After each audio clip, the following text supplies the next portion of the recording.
Bonsoir. Ça va, la voix, c'est bon. Alors, nous allons commencer cette conférence.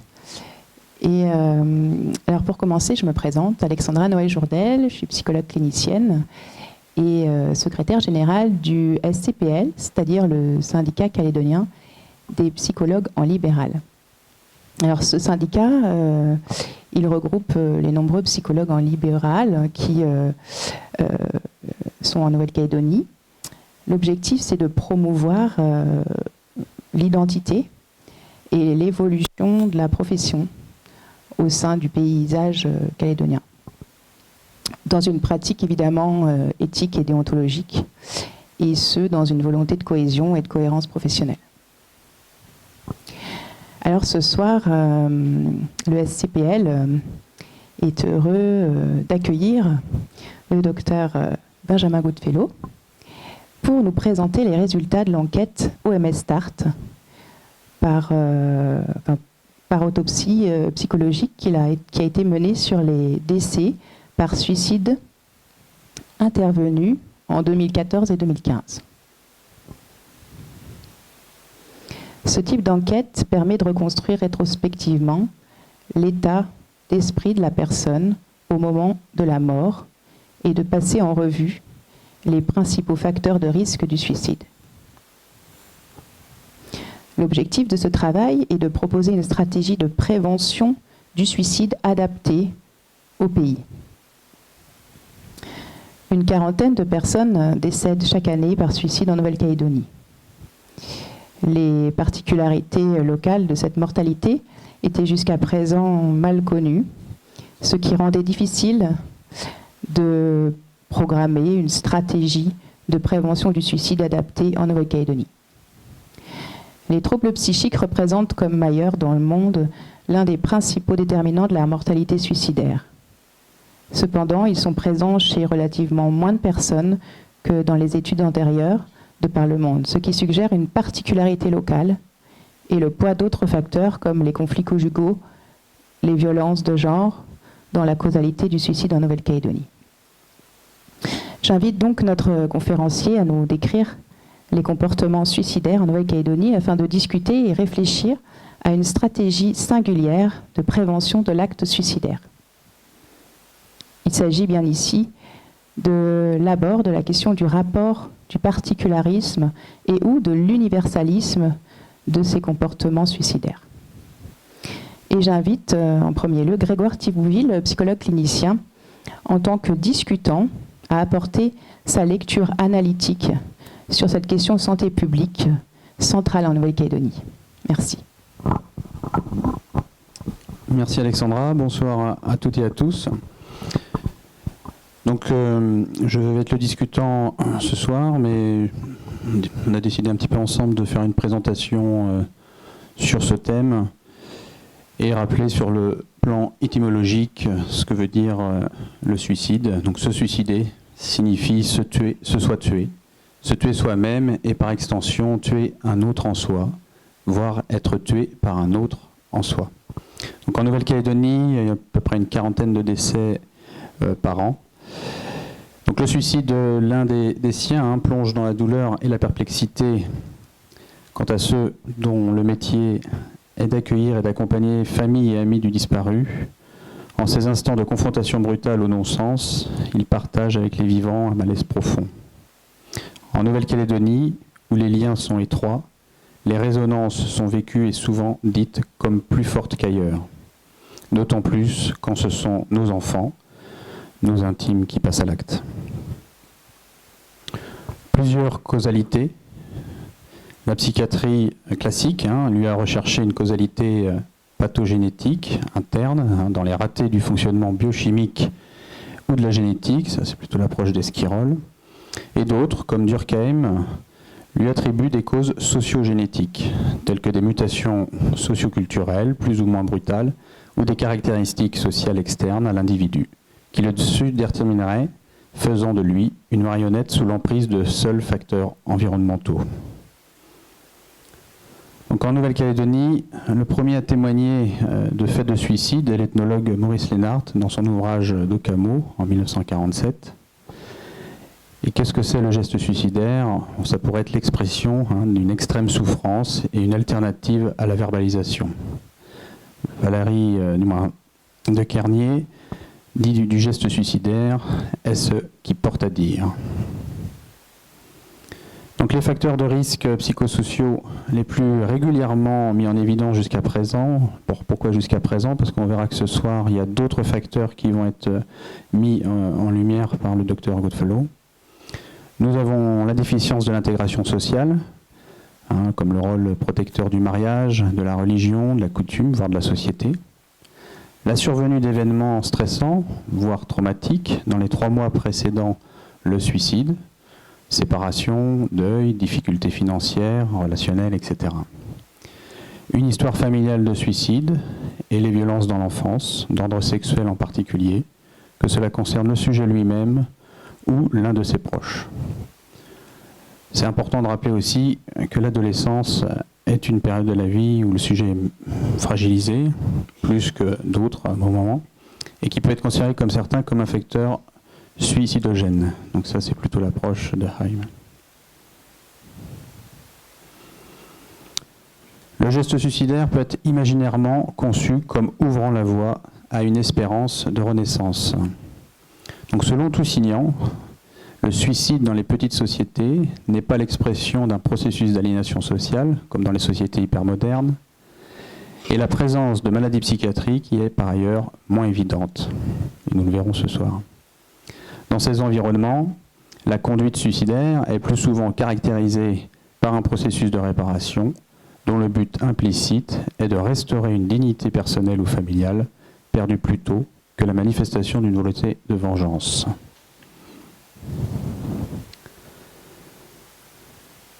Individus, groupes, communautés, nous sommes tous touchés, à une place ou à une autre, par cette fin tragique d'une personne, qui nous réduit parfois au silence, de peur d'être maladroit ou superficiel, ou trop envahi par nos propres émotions.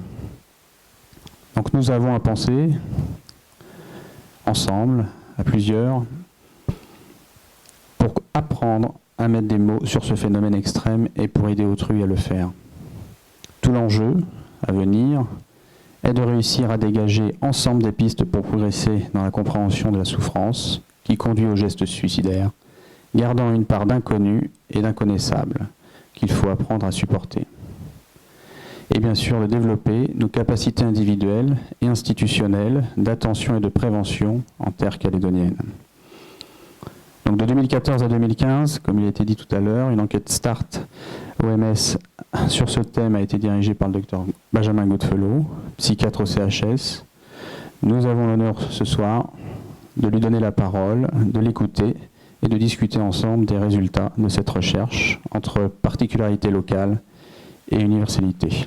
Je donne la parole au docteur Benjamin Goodfellow. Merci. Merci Grégoire. Je pense que je suis obligé de parler avec le micro, vu on passe à la télévision ce soir, c'est ça, hein? Ok. Donc je vais essayer de me complier à cet exercice. Merci beaucoup d'être présents si nombreux. Merci de votre intérêt pour cette question.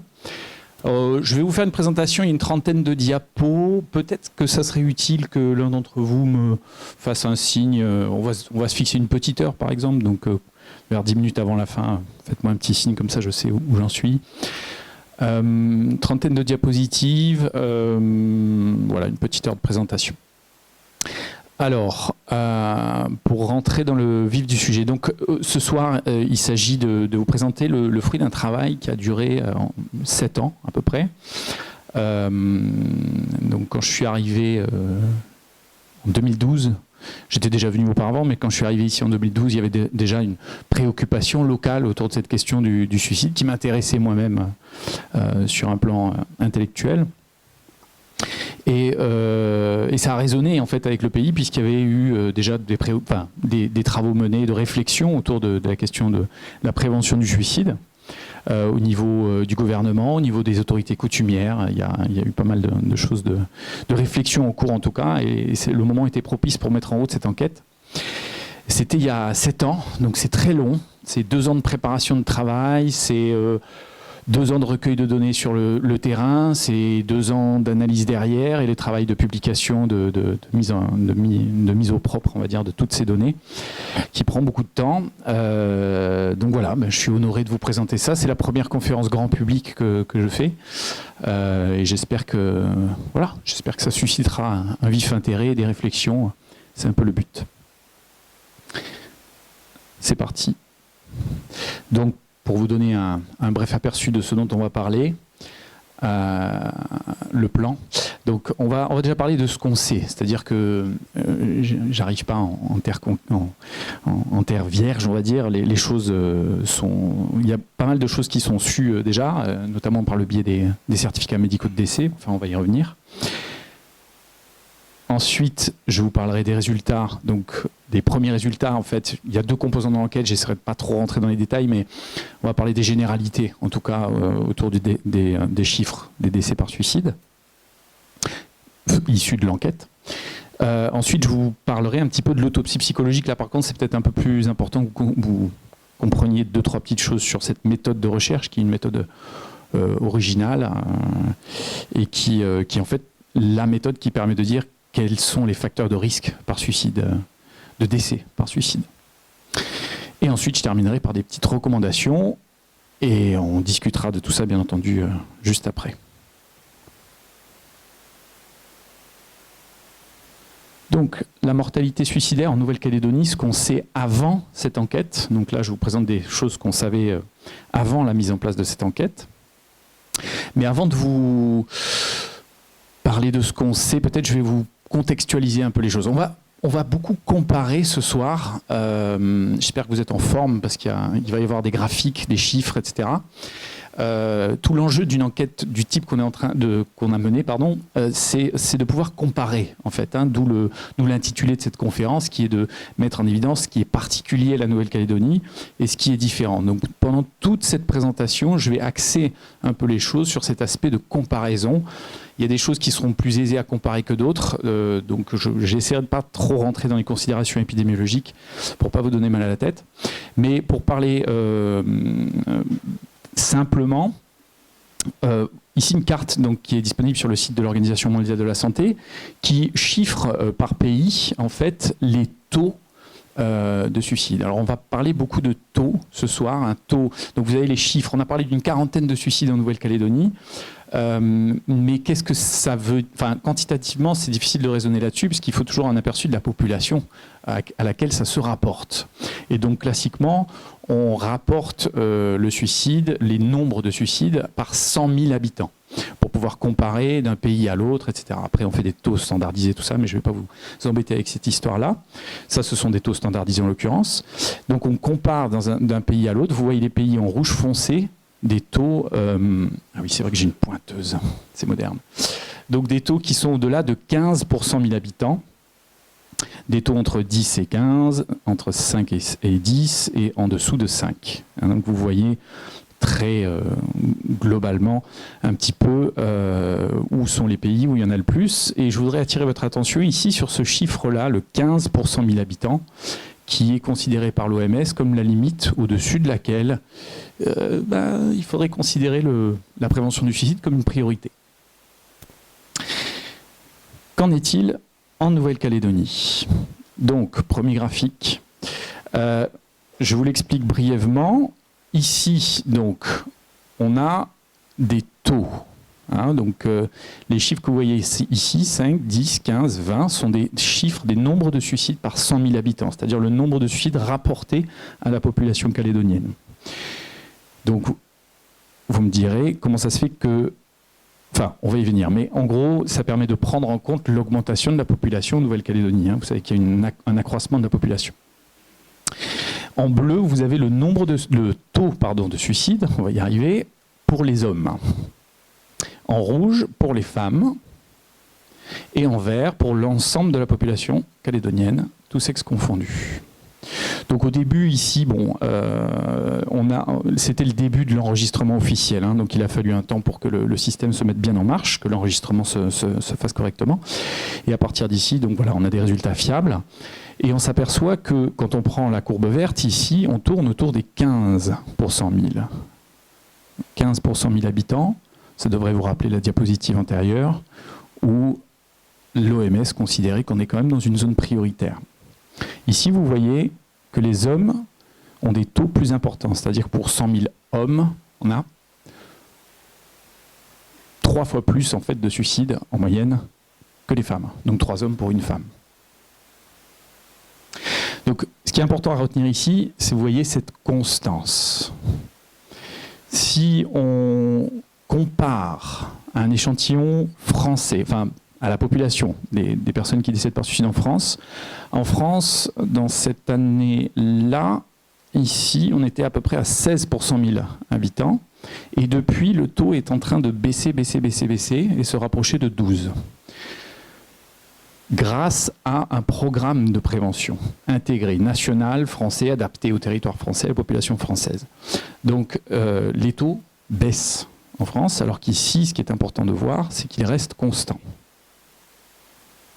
Le nombre augmente, mais en rapport avec la population, c'est ça que ça veut dire. Donc ce qu'on sait aussi, c'est que les tranches d'âge les plus touchées sont situées entre 25 et 44 ans. Quand on prend l'ensemble des décès par suicide, les gens sont plus aux alentours des 25-44 ans, donc en âge des gens en âge de travailler. 3 hommes pour une femme, donc ce sont surtout des hommes en âge de travailler. L'arme à feu, on va y revenir, mais ça c'est une particularité qu'on savait déjà calédonienne. L'arme à feu est utilisée dans les cas de décès par suicide, dans un cas sur 3. Et exclusivement par les hommes. Et en fait, pour les hommes, c'est un cas sur 2. Ça, c'est une particularité calédonienne, qu'on partage d'ailleurs avec les Américains US. Peut-être à moindre taux, mais... Donc ça, c'était ce qu'on savait, hein, sur la base des certificats médicaux, sur la base des données enregistrées par la Direction des Affaires sanitaires et sociales en Nouvelle-Calédonie. Donc ce qu'on ne sait pas, justement, pourquoi cette enquête, c'est pourquoi les âges des suicidés sont différents de ceux de la France. En effet, je ne vous ai pas dit, mais en France, le taux de suicide augmente avec l'âge, et on a la masse des suicides qui est située chez les personnes plus âgées. Hein, il semble que la population soit globalement plus jeune en Nouvelle-Calédonie, même si on est autour des 25-44 ans. La population des suicidés est quand même plus jeune. On suppose que le suicide, on supposait jusque-là, que le suicide touchait différemment les différentes communautés d'appartenance, Kanak, Wallis, asiatiques, européens, etc. Est-ce que c'est vrai déjà? Parce qu'il fallait le confirmer, le mesurer, ce qui est quand même important. C'est bien de se donner des impressions, etc. Mais il faut quand même objectiver les choses.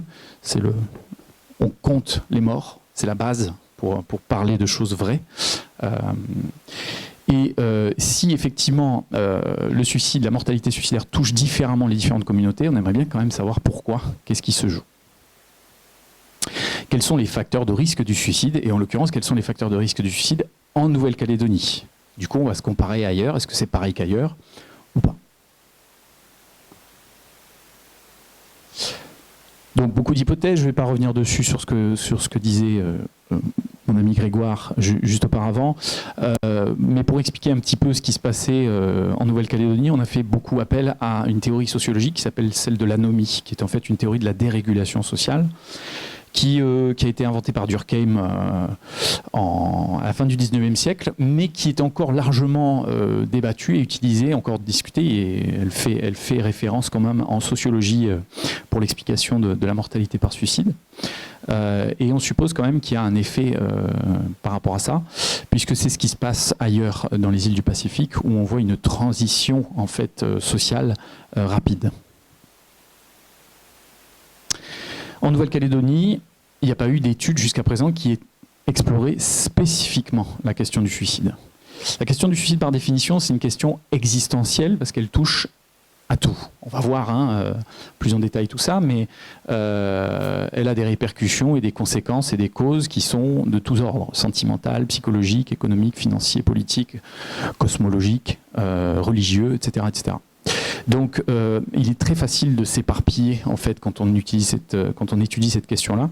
Donc, c'est très important de pouvoir se focaliser sur cette question pour avancer et avoir des pistes de prévention efficaces. Localement. Des axes de prévention, il nous faut des axes de prévention bien sûr pertinents localement. Voilà, donc maintenant on passe à la présentation vraiment des résultats à proprement parler. Donc une première partie qui est... Donc entre 2014 et 2015, on a eu 75 cas de décès par suicide, sur lesquels on a pu récupérer des données, on va dire, basiques, et sur lesquels aussi on a pu récupérer des données en termes de dossiers au CHS. Ça, c'est une question qu'on se posait. Donc voilà. Donc cette diapositive, je pense, répond à une des questions qu'on a posées juste avant. C'est celle des communautés d'appartenance. Ici, cette diapositive montre en haut, donc vous avez ici un camembert qui représente les proportions des différentes communautés qui sont dans l'échantillon des 75 cas là, dont je vous parle, à quelle communauté d'appartenance appartenait-il, quoi. Et ici, on a distingué chez les hommes et chez les femmes pour voir si c'était différent. Donc ici, la communauté la plus touchée est la communauté kanak, avec 57% des cas de décès en Nouvelle-Calédonie. Je vais faire une comparaison qui n'est pas académique sur un plan épidémiologique et scientifique, elle est discutable, mais je pense qu'elle donne quand même un repère important, c'est-à-dire que d'après les données du recensement, la communauté kanak, les communautés kanak, représentent 40% de la population. Donc on a quand même une surreprésentation ici de la communauté kanak dans les personnes qui décèdent par suicide, chez ces personnes qui décèdent par suicide, par rapport à la population générale. C'est difficile de comparer les deux parce qu'en fait, c'est 3 hommes pour une femme, il y a des différences en termes d'âge. Comparer 2 populations, c'est compliqué s'il n'y a pas les mêmes proportions d'âge, pas les mêmes proportions de femmes et hommes, etc. Mais ça met quand même sur la voie, hein. Je pense que ça mérite de s'intéresser plus concrètement à cette question-là. Et on voit qu'ici, les proportions sont différentes entre les hommes et les femmes, avec, chez les femmes, une proportion de personnes kanak plus importante. Donc la communauté qui arrive ensuite, c'est les Européens, ici, nés en ou hors de Nouvelle-Calédonie. On a regroupé, parce qu'on n'avait pas beaucoup de cas, donc il fallait faire des regroupements un petit peu. La part métisse est aussi une part importante, voilà. Donc voilà, c'est une première image pour donner un petit peu le ton. Pour aller un petit peu plus loin dans cette analyse par communauté, je pense que l'analyse en termes d'âge est très importante. C'est-à-dire que j'entendais toujours que le suicide en Nouvelle-Calédonie est une problématique de la jeunesse. Or, les nombres absolus qu'on avait jusqu'à présent, c'était du 25-44 ans. Donc jeune, oui, j'ai 44 ans, donc je m'estime jeune encore, mais jeune, quand on parle de jeune, c'est en dessous de 25 en général, et on attirait souvent mon attention sur ce fait-là. Et je me suis posé la question, comment ça se fait qu'on parle beaucoup de ça?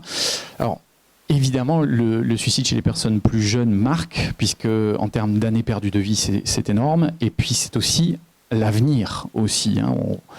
Le suicide de la jeunesse est symboliquement quelque chose de très fort qui questionne beaucoup et qui a beaucoup questionné en Nouvelle-Calédonie. En fait, ce qui se passe entre communautés, on voit 2 choses, 2 profils entre guillemets. Ici, vous avez, je commence par cette partie-là, donc les communautés européennes et autres, vous voyez, qui obéissent à peu près à la même répartition ici, donc avec des taux plus importants entre les 25 et 44 ans. Ce qui se passe en fait en France et dans la plupart des pays occidentalisés comme l'Australie, la Nouvelle-Zélande, etc., où la masse des suicides est vraiment entre 25, enfin, plutôt d'ailleurs aux alentours des 40-50 ans. Donc on a un pic de suicide qui est quand même plus âgés. Et ici, dans les communautés kanak, on voit que les cas de suicide touchent plus les jeunes et les taux les plus importants se retrouvent chez les moins de 25 ans. Donc il y a quand même une différence assez fondamentale là qui est mise en évidence. Cette répartition, donc avec un pic chez les moins de 25 ans, est superposable à ce qui se retrouve dans les autres îles du Pacifique. Micronésie, Samoa, Hawaï, toutes les îles où en fait on a des données chiffrées, fiables, mettent en évidence un phénomène de jeunesse, de mortalité jeune. Comme je vous disais, on est allé voir dans les dossiers du CHS pour voir si on connaissait. On avait les données nominatives, on a été encadré éthiquement pour pouvoir remonter à ces données-là. On a retrouvé que déjà la majorité des personnes qui décèdent par suicide ne sont pas connues du CHS. Donc le CHS, c'est pas tout, bien sûr. La santé mentale est bien sûr l'affaire de nombreuses professions, mais surtout, bien sûr, des professions libérales. Et là, c'est peut-être une limite de l'enquête, c'est qu'on n'a pas pu avoir des données sur le suivi des personnes en libéral ou que ce soit les psychologues, les médecins ou les psychiatres. Voilà. Mais ça donne, en tout cas, déjà une idée qu'il y aurait peut-être à gagner en termes de ce que l'OMS appelle le mental health gap, c'est-à-dire repérer les gens qui souffrent de troubles psychiques et qui ne sont pas traités. En fait, c'est ce qui se passe dans la majorité des pays. La majorité des personnes qui souffrent de troubles psychiques ne sont pas soignées, ne sont pas suivies, ne prennent pas de traitement.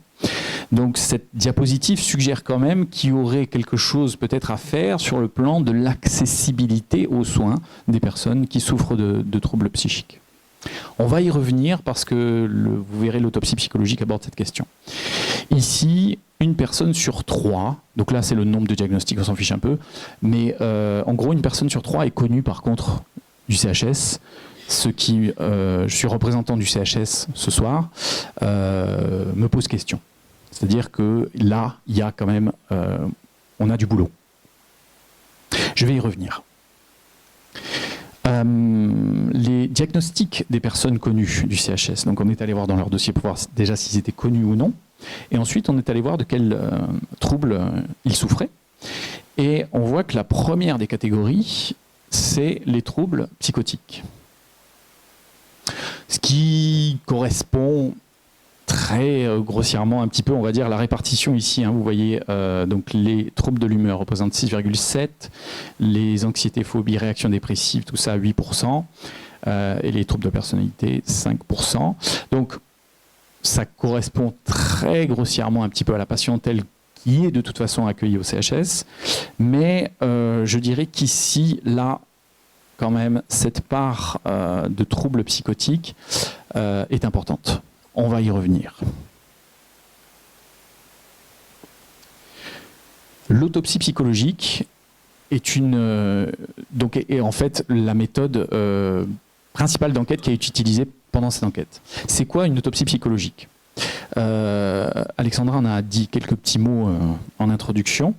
En gros, l'autopsie psychologique est... la définition d'une autopsie psychologique, c'est l'utilité, c'est de reconstituer après la mort l'état d'esprit psychologique, mental, sanitaire d'une personne au moment du décès.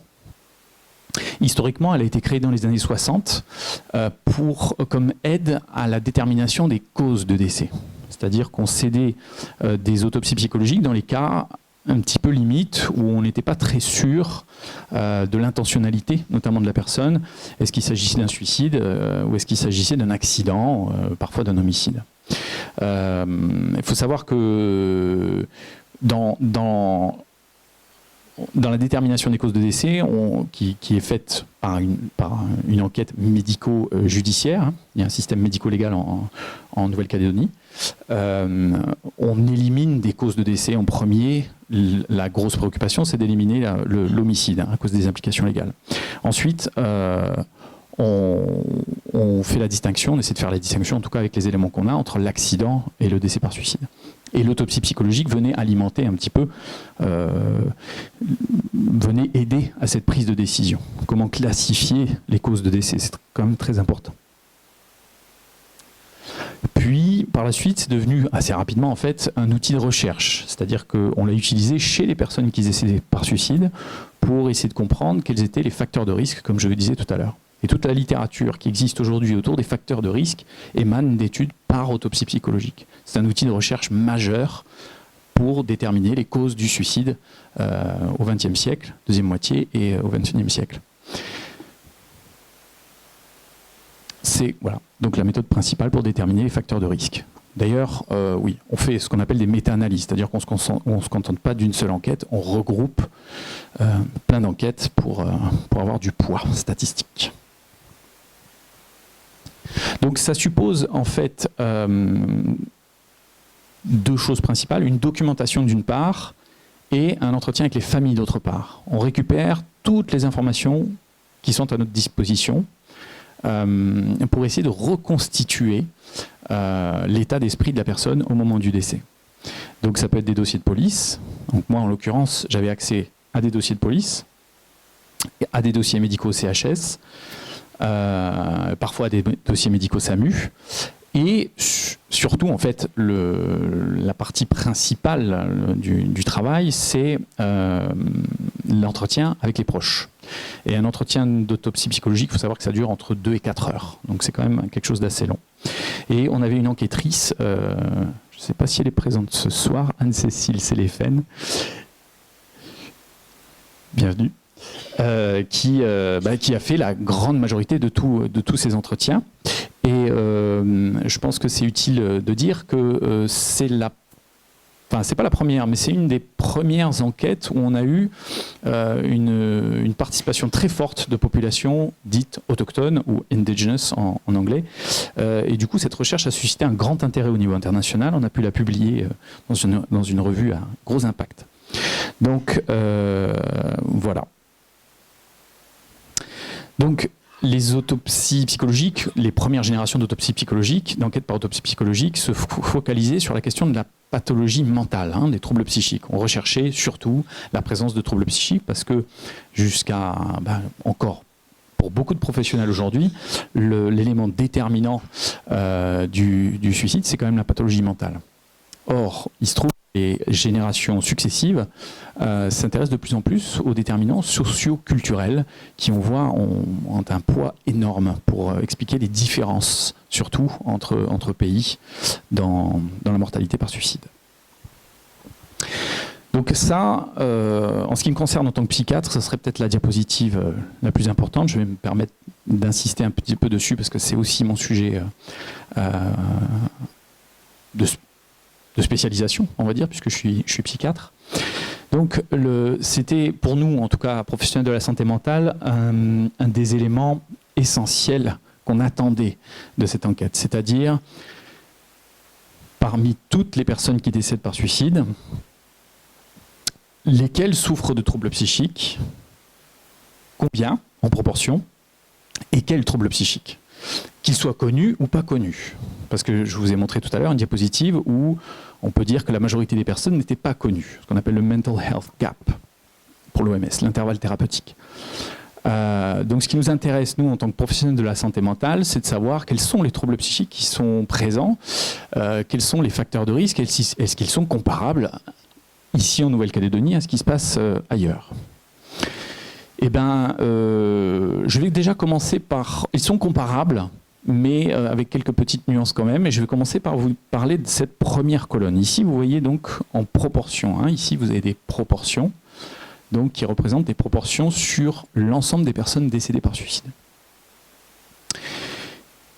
62% des personnes qui sont décédées par suicide souffraient d'au moins un trouble psychique. Donc cette colonne, en gros, regroupe toutes les autres. Où là, on énumère les principaux troubles psychiques, je vais y revenir. Mais 62% des personnes souffraient d'au moins un trouble psychique dans notre échantillon de personnes décédées par suicide en Nouvelle-Calédonie. Ça veut dire deux choses principalement. La première, c'est que la santé mentale, les troubles psychiques sont, comme ailleurs, un déterminant essentiel des comportements suicidaires. C'est ce qu'on va retrouver ailleurs. Par contre, 62%, c'est beaucoup moins que ce qui a été mis en évidence jusqu'à présent. C'est-à-dire que les premières générations d'enquêtes par autopsie psychologique ont été faites aux États-Unis notamment, et ensuite dans quelques pays d'Europe, en Amérique du Sud, et beaucoup plus récemment en Asie et dans des pays moins industrialisés.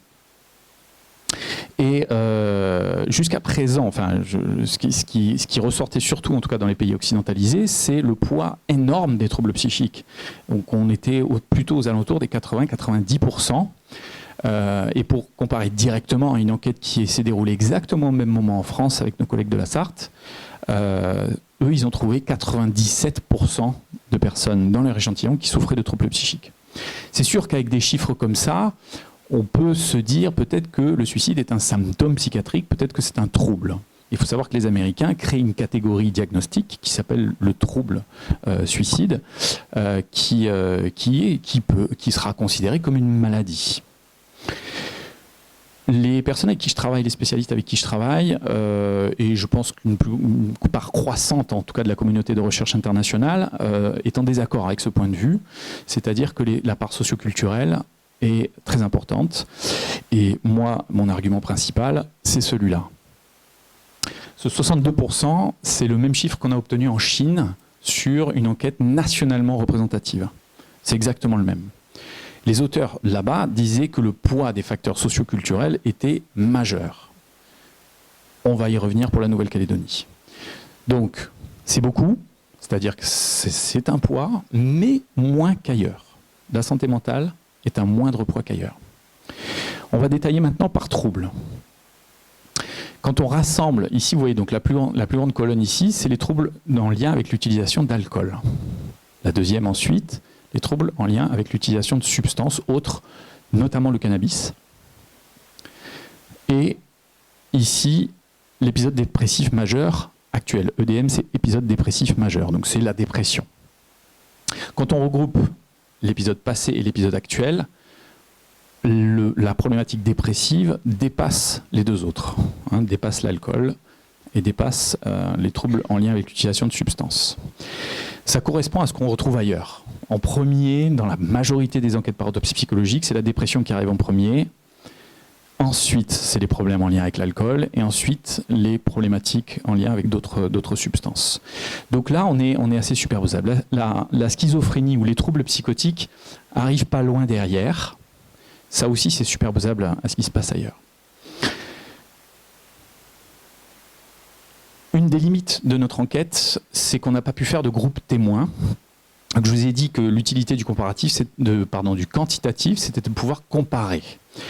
C'est difficile de comparer deux groupes qui ne sont pas similaires, d'où l'intérêt de faire des enquêtes type cas témoin, avec un groupe témoin, pour pouvoir bien comparer ce qui se passe et établir vraiment une donnée statistique qu'on appelle un odds ratio qui met sur la voie de ce qui est un facteur de risque. Donc, moi, je me suis permis encore une fois, parce qu'on avait quand même des résultats en population générale en Nouvelle-Calédonie. Il y a une enquête qui a été menée en 2006 et 2008 par le CHS sous l'encadrement de l'OMS, Centre collaborateur OMS, et Dr Fanny Calandro, qui a mis en évidence des troubles psychiques dans la population générale, qui a mis en évidence en fait sur Nouméa et Grand Nouméa et la Brousse, un taux de 42% de troubles psychiques en population générale. Donc c'est un taux, une proportion qui est assez élevée, qui est peut-être un petit peu surestimée, mais quand même.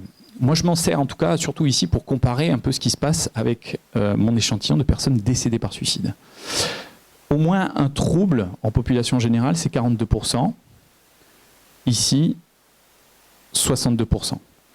Donc oui, il y a plus de personnes qui souffrent de troubles psychiques chez les personnes décédées par suicide que dans la population générale. La dépression, c'était entre 15 et 20% de mémoire. Donc on est à un facteur à peu près de 2, on va dire. Donc il y a 2 fois plus de personnes qui souffrent de problématiques dépressives chez les personnes qui décèdent par suicide que dans la population générale calédonienne. Et les troubles en lien avec l'alcool, alors ça c'était une particularité qui avait été mise en évidence, mais je ne vais pas m'apesantir ici, mais il y avait beaucoup de problématiques, de troubles en lien avec l'alcool. Je ne suis pas en train de parler de consommation ni d'accident, mais de troubles psychiques en rapport avec la consommation d'alcool, qui étaient fortement surreprésentés en Nouvelle-Calédonie. Déjà, donc une personne à peu près sur 6. Et une forte aussi représentation des troubles en lien avec la consommation dite de drogue. Ici, on est aussi entre 15 et 30%, donc on multiplie par 2. Donc pourquoi je vous dis ça? J'essaie de comparer un petit peu le poids de chaque trouble, en fait, dans la problématique par suicide, de décès par suicide.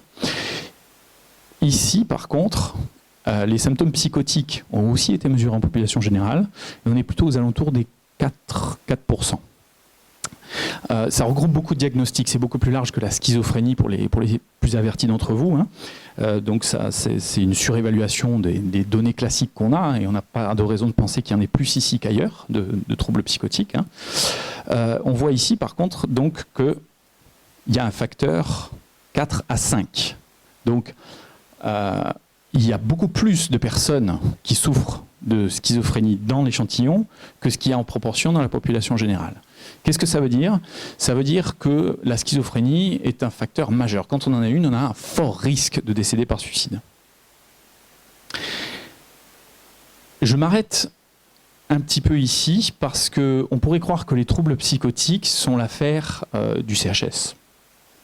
C'est vrai qu'historiquement, la psychiatrie publique a eu vocation à s'occuper des psychoses, des schizophrénies. Et donc, on pourrait conclure de ceci que c'est un peu le boulot du CHS, de s'occuper de ça, surtout. Eh bien, en tant que représentant du CHS aujourd'hui, je tiens à me dégager un petit peu de ça. Je ferai mon boulot, mais il y a quand même quelque chose d'important ici à dire, c'est que, la prise en charge des troubles psychiques est l'affaire de tous. C'est-à-dire que la majorité du temps, les personnes qui souffrent même de schizophrénie, des troubles graves, ne sont pas à l'hôpital psychiatrique. Ils ne sont pas dans le bureau du psychiatre, ils sont dans leur famille, ils sont chez eux, ils sont dans la population générale. Donc, on reçoit, nous au CHS, énormément de personnes qui souffrent de schizophrénie. Et je dirais que, effectivement, je pense que le CHS a du boulot. On doit améliorer la prévention du suicide chez les personnes qui souffrent de troubles psychotiques. Mais il y a peut-être une façon d'envisager la question de l'exclusion en lien avec les troubles psychiques. C'est un fait universel que les gens qui parlent à des esprits invisibles, qui interagissent avec un monde invisible, qui ont un comportement qui n'est pas habituel, font peur. On les appelle à peu près partout des fous. Quel que soit, dans un panel de pays très très variés. Je vous montre ceci. Et je me permets de lancer un message qui est que c'est une clé. Cette clé me sert à ouvrir la chambre d'isolement des personnes hospitalisées au CHS. Et elle me sert à la refermer. En tant que soignant, on m'a appris à faire du bien. Et si jamais, je ne vous le souhaite pas, mais si jamais vous êtes hospitalisé en psychiatrie sous contrainte, vous serez enfermé à clé. Le discours des soignants sera de vous dire que ce sera pour votre bien. On se dit ça pour éviter parce que ça fait mal, un petit peu. Enfermer, c'est un acte de violence. Je crois qu'il y a d'autres alternatives au XXIe siècle, notamment en prenant en charge la santé mentale, bien sûr, mais les troubles psychotiques notamment. Ça, c'est un message de l'OMS. Je ne fais pas part d'une doléance personnelle. Mais on enferme au CHS, pour une part, pas pour tout le monde, et pour un temps très court d'ailleurs, mais on enferme par la suite d'une longue histoire d'exclusion et de violence. Donc on enferme pour se protéger. Les personnes en souffrance, en état de crise psychotique, peuvent être violentes, donc on est obligé de les isoler, de les contenir. Au XXIe siècle, on sait que de nombreux services fonctionnent sans enfermement et avec des approches beaucoup plus basées sur la prévention. Si on intervient tôt dans la maladie, c'est-à-dire si on évite cette histoire très longue de l'exclusion, avant qu'elle arrive dans les mains du psychiatre ou du CHS, on arrive à limiter le nombre d'hospitalisations sous contrainte qui atteint des records en Nouvelle-Calédonie, il faut quand même le préciser. Donc, l'appel que je lance est un appel, et je vais y revenir dans les recommandations, à la déstigmatisation des troubles psychiques, à l'accessibilité aux soins. Les personnes qui arrivent sous contrainte arrivent après une longue histoire, et quand on les reçoit au pavillon 5, notamment, on s'aperçoit que les familles ne savaient pas très souvent quelle était la problématique, et on rencontre des personnes qui ignoraient complètement qu'il s'agissait d'une maladie, ce qu'on pouvait faire et qu'il y avait des traitements efficaces. L'accessibilité, c'est pas seulement une limitation de l'information, c'est aussi la question des représentations. Le CHS, ça fait peur. On est quand même à l'île de l'oubli, dans les vestiges du bagne. Donc la notion d'exclusion est quand même très importante. Ce que j'essaie de vous dire, c'est que il y a des barrières à l'accessibilité aux soins. Et je pense que pour une personne qui souffre d'hallucinations, de délire, c'est très compliqué d'appeler à l'aide. C'est très compliqué de solliciter, ne serait-ce que l'inquiétude, si, mais la sollicitude de son entourage, parce qu'on fait peur. C'est un fait. Nos patients qui souffrent de schizophrénie font peur. Et parfois, ils sont violents. Donc ça vient alimenter cette peur. C'est un danger, c'est vrai. Mais cette clé que je vous ai montrée sert à nous protéger, nous. Elle sert à vous protéger, vous. Elle sert à nous protéger contre la violence. Elle sert aussi à nous protéger contre la différence. Moi, je proteste contre ça, mais je ne proteste pas contre un état de fait qui serait comme ça. Voilà, c'est comme ça, c'est la psychiatrie, c'est comme ça. Je proteste contre la notion que on peut faire quelque chose sur les représentations liées à la santé mentale en Nouvelle-Calédonie. On peut modifier les choses, modifier les peurs, et on peut encourager les gens à recourir aux soins. Je pense que là, je vais y revenir sur les recommandations, mais en tout cas, pour ce qui pourrait a priori paraître quelque chose de dédié vraiment à la psychiatrie, une affaire de psychiatre, une affaire de CHS, là j'en appelle vraiment à une réflexion communautaire autour de ces questions-là. Comment encourager moins de contraintes, comment déstigmatiser, comment donner espoir, comment construire un soin axé sur le rétablissement des troubles psychiques, qui pour certains psychiatres est un gros mot, mais qui existe et qui est recommandé par l'OMS. Donc ce n'est pas un point de vue personnel que j'annonce, c'est une recommandation directe. Je le dis haut et fort, et je l'assume, au nom de l'Organisation mondiale de la santé. On pourra en rediscuter. Autre chose, par rapport à l'accessibilité aux soins, il faut savoir qu'il y a quelque chose qui se passe au niveau des troubles psychotiques. C'est pour ça que j'insiste un petit peu dessus. C'est que la majorité des personnes qui décèdent par troubles psychotiques il y a significativement plus de troubles psychotiques dans la population kanak. Alors qu'en population générale, la proportion est moindre. Donc, peut-être que le suicide est une question psychiatrique uniquement, mais permettez-moi d'en douter. Les résultats de cette enquête mettent en évidence le contraire. Il se produit quelque chose à un niveau, nous on résume ça sous le terme de communauté d'appartenance. Mais je pense que ça renvoie à une réalité beaucoup plus complexe, qui renvoie à l'histoire, qui renvoie à la langue, qui renvoie aux représentations de la médecine occidentale par rapport à la médecine traditionnelle kanak, qui renvoie à une information peut-être un peu moins diffusée, moins comprise, peut-être aussi moins dite, moins traduite, je ne sais pas.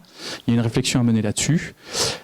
Mais je crois qu'il faut qu'on axe la prévention du suicide chez les troubles psychiques, notamment chez les personnes qui souffrent de troubles psychotiques, sur une question culturelle aussi. C'est-à-dire qu'il y a une part sociale dans la prévention du suicide, même pour un sujet qui paraîtrait hautement spécialisé, la psychiatrie.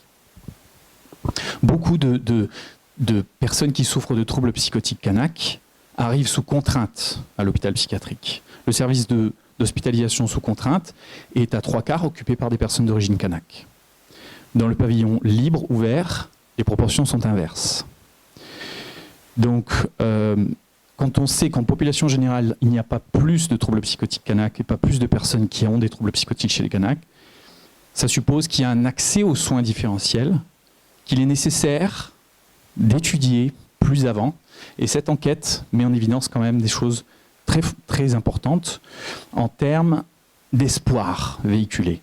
Quelqu'un qui a un trouble psychotique est vraiment en proie à de grosses difficultés, il est en proie à un grand désespoir, il a besoin d'un accès aux soins, il a besoin d'être rassuré, il a besoin d'être accompagné, il a besoin de l'ensemble des acteurs en fait, qui interviennent en santé mentale. Le psychiatre, c'est qu'une chaîne parmi tout un tas qui prennent en charge ces troubles. Voilà, j'en arrête là pour cette diapositive-là, mais on aura l'occasion bien sûr de s'appesantir dessus. Donc, les signes avant-coureurs, là c'est un petit peu ce qui nous intéresse en termes de prévention. Qu'est-ce qui permet de dire qu'une personne va se suicider ? Encore une fois, on n'a pas de groupe témoin, donc on ne peut pas comparer par rapport à un groupe qui ne serait pas décédé par suicide, quel est le poids en termes statistiques. Mais on voit qu'un des éléments qui ressort le plus fréquemment, c'est la question du désespoir. Ce n'est pas nouveau, c'est ce qui se passe ailleurs. Le problème, c'est que ce n'est pas très spécifique. Donc, ce n'est pas parce que quelqu'un exprime du désespoir qu'il va décéder par suicide. Par contre, on le retrouve très fréquemment chez les personnes qui décèdent par suicide. Communication d'intention. C'est-à-dire que la personne a dit clairement qu'elle avait l'intention de se suicider. 38% des cas.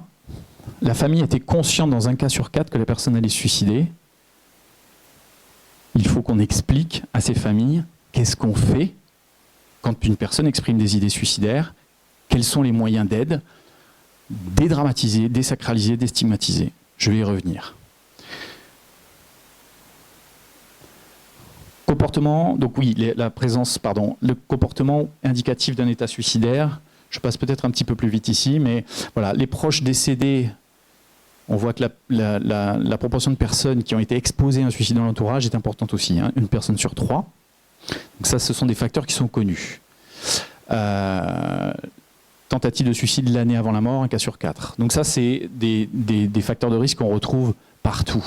Le problème ici, en Nouvelle-Calédonie, on a fait une petite étude en termes d'âge, en tranche d'âge. Il se trouve que chez les plus jeunes, ces signes avant-coureurs sont moins fréquents.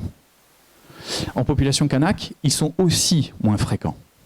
C'est-à-dire que les outils qu'on utilise pour détecter la présence d'un risque suicidaire sont relativement moins présents chez les populations plus jeunes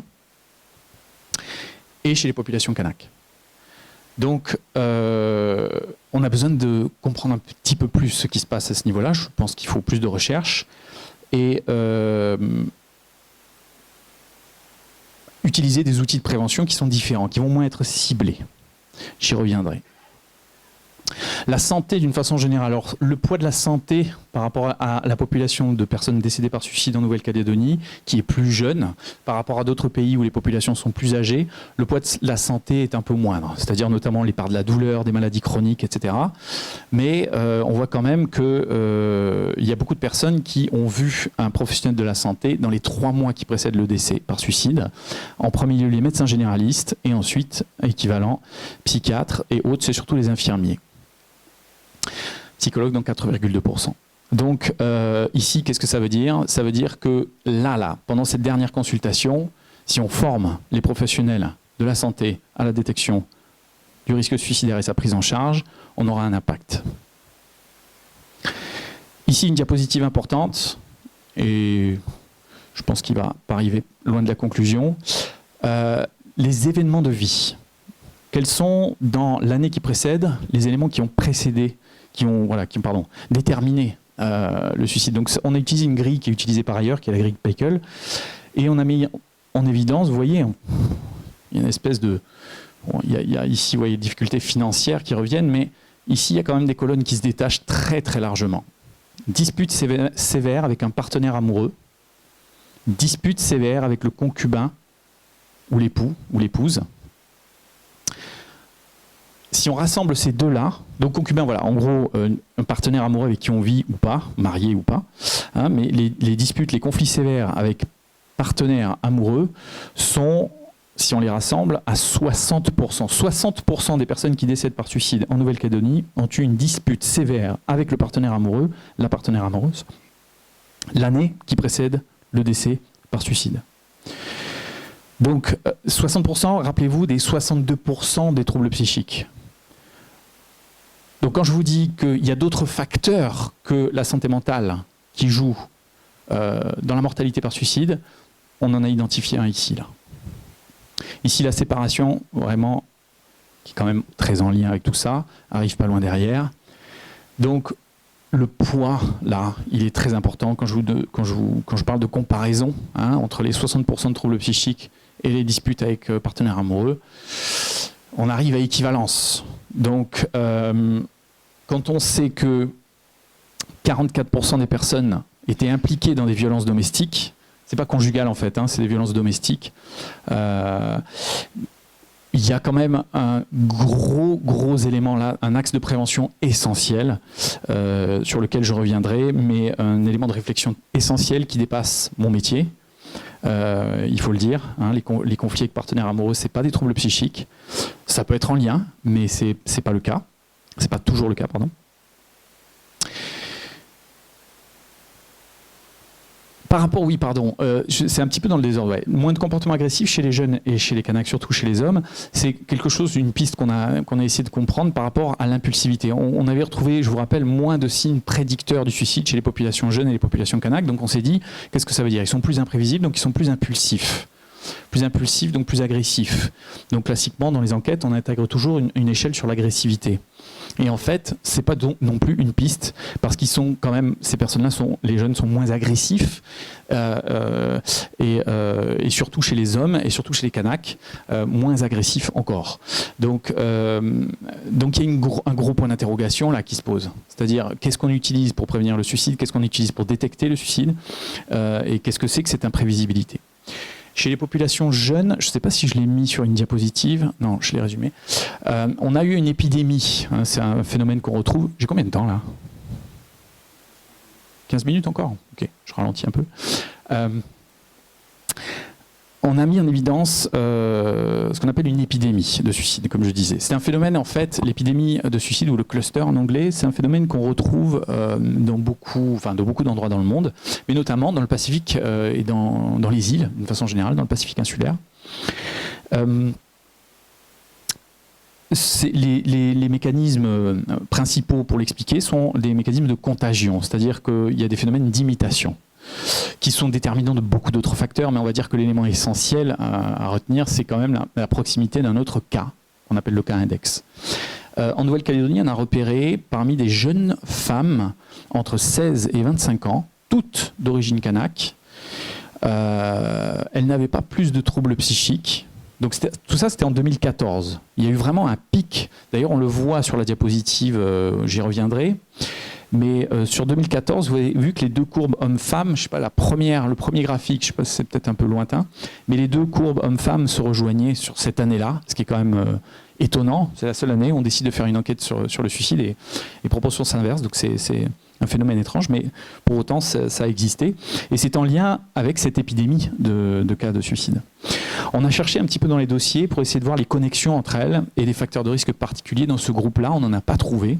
Donc pas plus de troubles psychiques qu'ailleurs. Elles n'étaient pas forcément connectées entre elles. Il y a deux cas en fait dans ce groupe d'épidémies-là qui étaient liés entre elles. Il y a eu un cas index et un cas qui a été déclenché.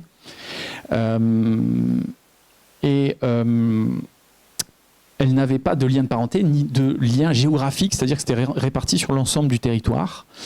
Donc là aussi, grande question. Qu'est-ce qui s'est passé en Nouvelle-Calédonie en 2014, c'est chez jeunes femmes kanak entre 16 et 25 ans. Pourquoi soudain autant de décès par suicide? Peut-être sans parler des causes fondamentales, parce que je pense qu'il faudrait avoir des éléments beaucoup plus détaillés, des éléments peut-être plus clinique, moins standardisée en tout cas pour obtenir des réponses définitives par rapport à ce côté-là, surtout par rapport à la question des agressions sexuelles, des violences à l'âge jeune, etc., qui sont quand même des hypothèses, on en avait parlé avec Grégoire, qui expliquent, je pense, une vulnérabilité importante chez les jeunes femmes kanak, comme ailleurs, mais là en l'occurrence il s'agissait de jeunes femmes kanak. Et sur cet échantillon, je pense que ce qui a pu jouer, parce que c'est ce qui se passe ailleurs, et c'est ce qui se passe de plus en plus dans les îles du Pacifique insulaire, c'est les réseaux sociaux. C'est-à-dire que la contagion, le mécanisme de la contagion, c'est-à-dire que ces cas se sont tous produits au même moment.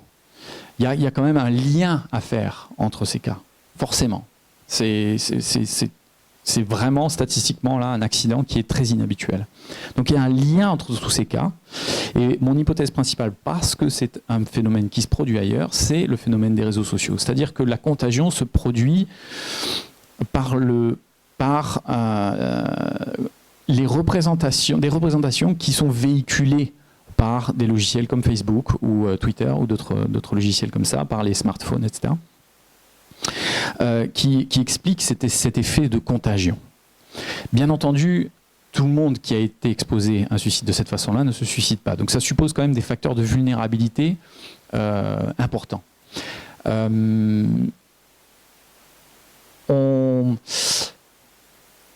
On peut dire voilà, qu'il s'est produit quelque chose de cet ordre-là, je pense. Enfin, ce serait pour moi l'hypothèse la plus solide par rapport à ce phénomène-là. Et encore une fois, population jeune, population kanak, absence de signes prédicteurs. On a peut-être une piste de recherche là pour essayer d'avancer vers un peu plus de compréhension dans cette jeunesse. Qu'est-ce qui peut jouer ?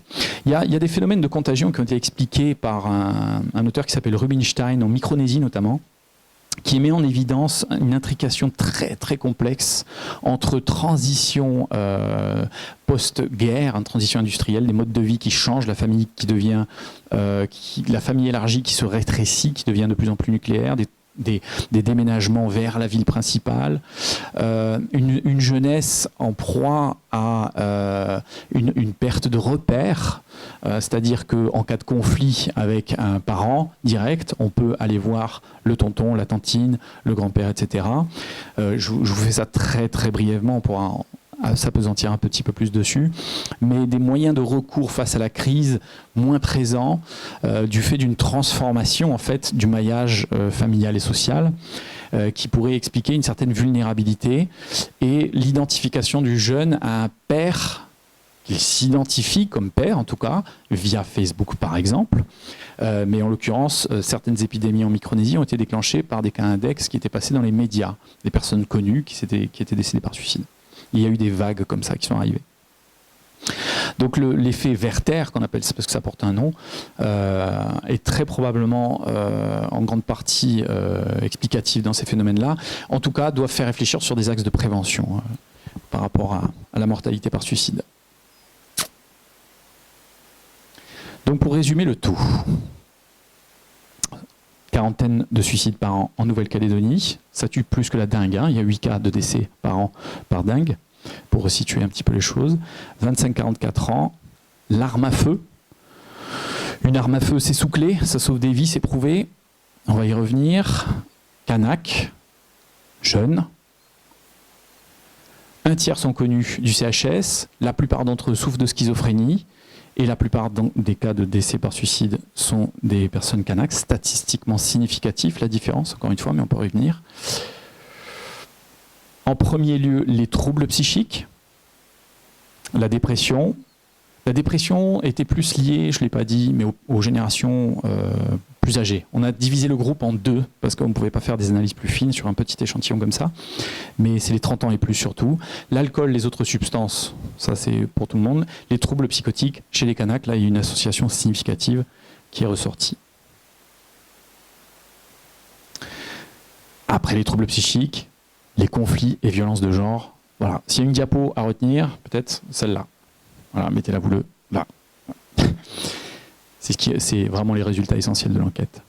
Donc les signes avant-coureurs, désespoir, les tentatives de suicide antérieures, la communication d'intention et autres comportements qui peuvent suggérer un état suicidaire, avoir été exposé à un suicide. Ces signes sont presque absents chez les jeunes et chez les Kanaks.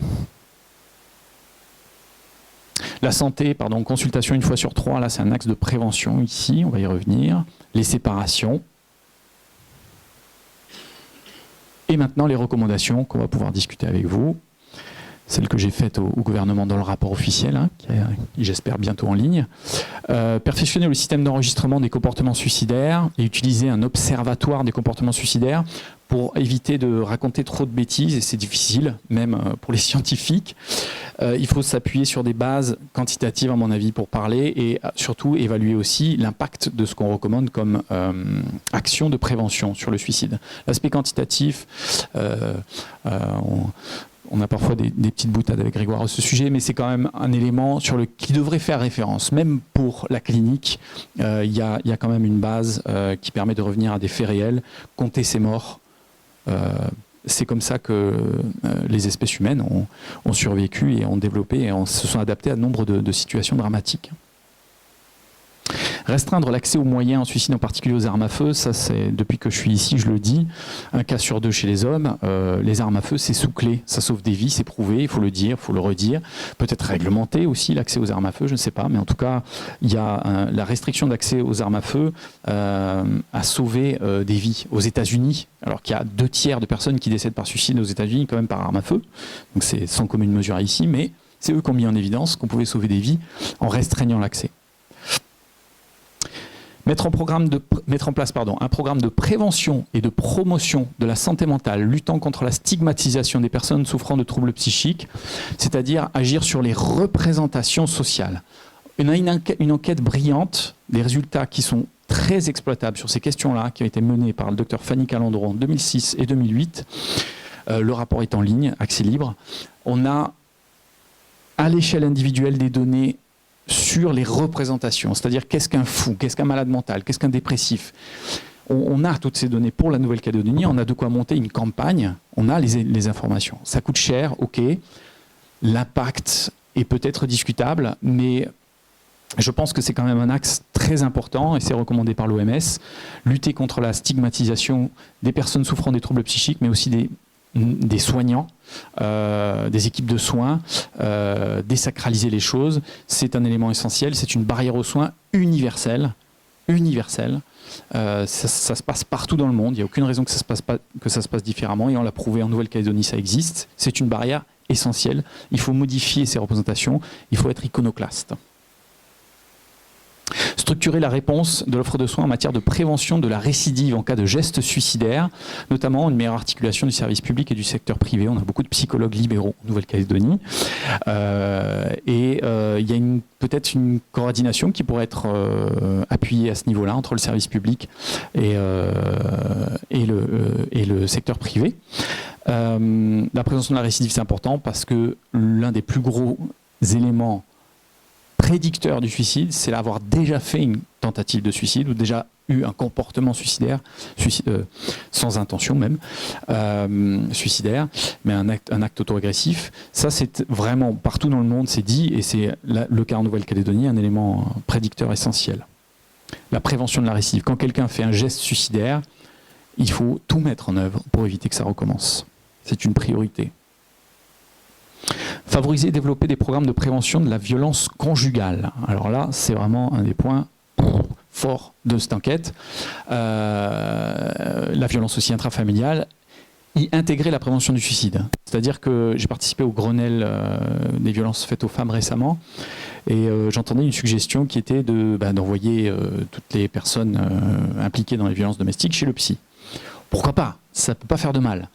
Mais pour avoir une action sur la prévention du suicide, il s'agit de former des personnes à la prévention du suicide, à la détection du risque suicidaire, savoir quoi dire, savoir comment réagir quand on accueille un propos suicidaire. Et il est important que l'ensemble des professionnels soient familiarisés avec ces questions-là pour pouvoir réagir, savoir qu'est-ce qui existe, savoir qu'est-ce qui est faisable, et aussi permettre de déstigmatiser, désacraliser, normaliser, enfin rassurer les personnes qui sont en proie à ces idées et qui n'arrivent pas à en parler pour la plupart. J'ai pas parlé de tout un tas de trucs, mais on pourra en parler pendant la discussion. Informer et éduquer sur les populations sur le risque suicidaire, sur les signes avant-coureurs et sur les moyens de réponse existants. Ça découle plutôt de la partie sur les comportements suicidaires non fatals dont je n'ai pas parlé. Mais on a 250 personnes qui se présentent chaque année aux urgences, peut-être un peu plus sur les dernières années avec le Medipôle, mais environ 250-300 personnes par an qui se présentent pour des tentatives de suicide, enfin des comportements suicidaires non fatals. Et c'est beaucoup, c'est 10 fois plus que... un peu moins de 10 fois plus que les personnes qui décèdent par suicide, mais c'est probablement très sous-évalué. Partout dans le monde, la majorité des personnes qui ont des comportements suicidaires non fatals ne vont pas chercher de l'aide en Nouvelle-Calédonie. Et en baromètre santé, c'était 10% des personnes interrogées, population générale, qui avaient déjà fait une tentative de suicide au cours de leur vie. Facteur de risque majeur. Donc il faut informer les populations sur qu'est-ce qu'on fait quand ça arrive. Qui peut-on aller voir pour parler de ça? Flécher les réseaux de soins.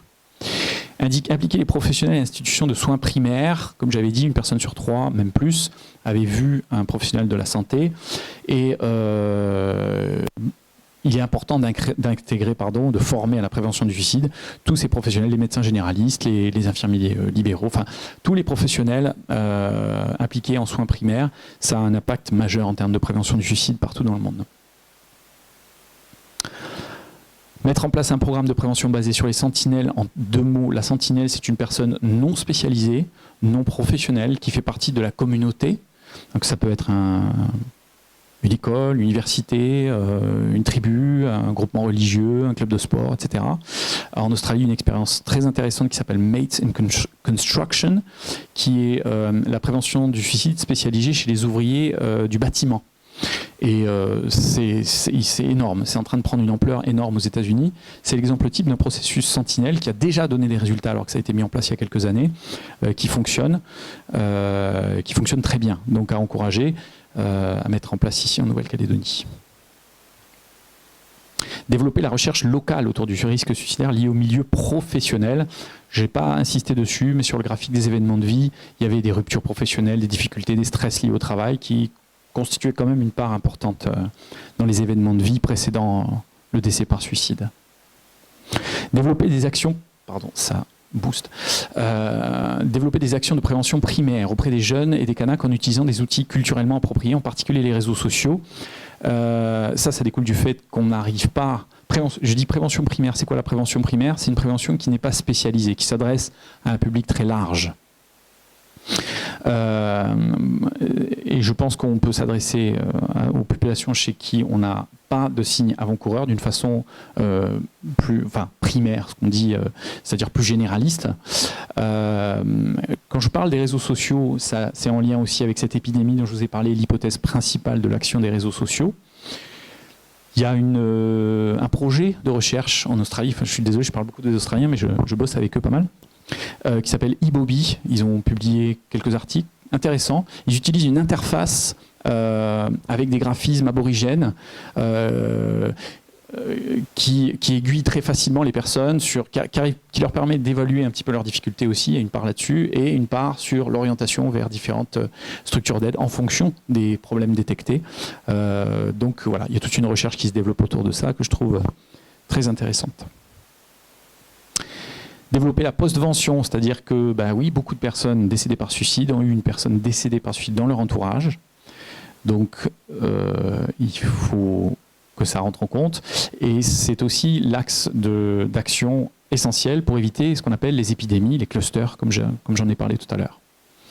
Notamment, bien sûr, donc, auprès des adolescentes et des adultes jeunes Kanaks, de ce qui ressort de cette enquête. Il faut poursuivre la recherche, ça coûte cher, mais ça nous évite beaucoup de bêtises, ça nous évite beaucoup de gaspillage de ressources, de refaire les mêmes choses, etc., qui ne marchent pas.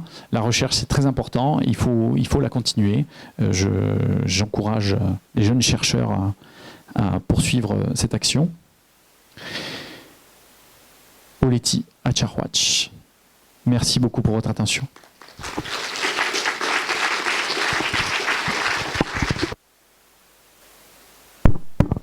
Je vais inviter Alexandra et Benjamin de s'installer sur les chaises. Écoute Benjamin, il y aurait beaucoup de choses à dire, mais je pense que c'est important, c'est de donner la parole dans quelques instants au public.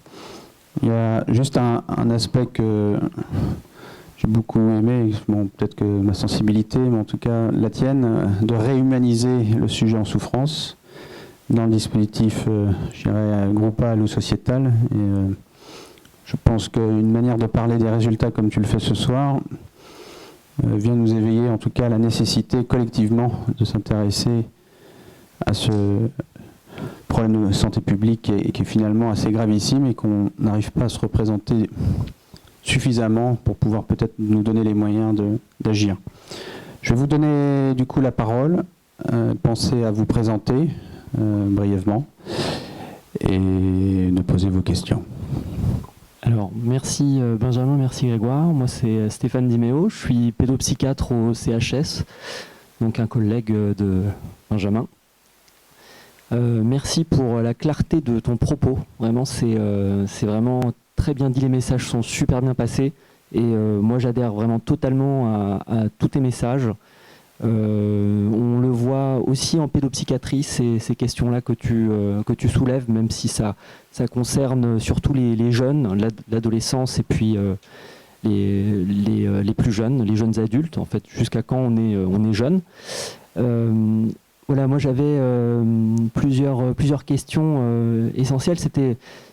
Ça tournait autour de cette question des changements sociétaux que tu as soulevés, d'abord par l'anomie, et ensuite par tous ces mouvements sociétaux, Facebook, la modernité, l'urbanité, et les questions culturelles aussi que tu as soulevées. Moi je trouve ça vraiment passionnant d'aller dans cet axe-là, parce que je pense qu'une prévention a plus d'impact si elle est contextualisée à la population locale. Et je pense que c'est intéressant de cibler finalement la population concernée, notamment la culture kanak, de s'intégrer au niveau des soins, les principes les représentations de la maladie dans la culture kanak, dans les cultures kanak. Voilà, en tout cas, moi je suis vraiment partisan de ça. Et il y avait quelque chose, je me disais, il y a plusieurs points. Il y a la prévention, mais il y a aussi les soins, parce que tu as vraiment montré qu'il y avait un gap en fait d'accessibilité aux soins. Donc ça, c'est un cran au-dessus. J'ai l'impression qu'il y a une marche un peu trop élevée pour accéder aux soins, notamment je pense une question quantitative, la question de la démographie médicale, la répartition des soins sur le territoire, sur un grand territoire, mais aussi peut-être une question culturelle aussi, de pouvoir contextualiser aussi le soin et le diagnostic, le dépistage, avec peut-être se mettre un petit peu à l'anthropologie, à la sociologie au niveau de la psychiatrie. Voilà. En tout cas, il y avait aussi quelque chose que j'avais remarqué dans ta présentation, c'était le fait que tu faisais parler les morts. Et ça, moi, je trouvais que c'était une démarche très intéressante, parce que finalement, on ne sait pas ce qu'ils avaient dans la tête. En fait, finalement, c'est suicidé. On ne sait pas, et on aimerait bien savoir un peu ce qu'ils avaient. Je pense que c'est le questionnement aussi des familles qui vivent ce deuil en fait avec beaucoup de questionnements. Et je me dis que peut-être ça serait intéressant aussi de rendre cette recherche aussi à ceux qui l'ont rendu possible, et peut-être de faire participer aussi les familles dans cette démarche de recherche, afin que le processus de deuil puisse se faire, étant donné qu'on sait que plus finalement l'endeuillé est actif, plus finalement son deuil sera moins fort, moins de conséquences. Donc peut-être, je ne sais pas si tu avais prévu ça, de pouvoir aller faire un petit mot, toucher un petit mot aux familles qui ont participé aux recherches, afin qu'elles puissent sentir que leur démarche a été utile et que ça n'a pas été fait finalement pour rien. Donc moi je trouve que c'est quelque chose d'important. Alors, et pour finir aussi, c'était sur la question de culturelle, parce que tu parles d'anomie aussi. Ouais, je reviens sur mon poste, j'avais oublié. Mais moi, j'aurais aussi voulu... j'avais d'autres hypothèses, j'avais un autre regard. Je pensais plutôt à un autre concept sociologique qui était l'acculturation. C'est un concept finalement qui me parle beaucoup pour le contexte calédonien, étant donné qu'il y a beaucoup de communautés, beaucoup de cultures en contact, avec des hiérarchies, des dominations de certaines cultures, et du coup des changements mutuels, plus ou moins importants en fonction de l'importance de chaque culture. Et du coup, ça a été relevé par plusieurs auteurs, que ça entraîne un stress hyper important, ces changements culturels, ces changements de mode de vie, de concevoir le monde, et que peut-être aussi ça peut être un spectre, des lunettes qui permettent de comprendre un petit peu la souffrance et le mal-être en cours dans ces dernières années. Et puis, voilà. En tout cas, voilà, il y a des auteurs comme Berry qui modélisent un petit peu l'acculturation avec différents schémas. Bon, je vais m'arrêter là. En tout cas, je te remercie beaucoup pour cette présentation, c'était vraiment super. Merci beaucoup.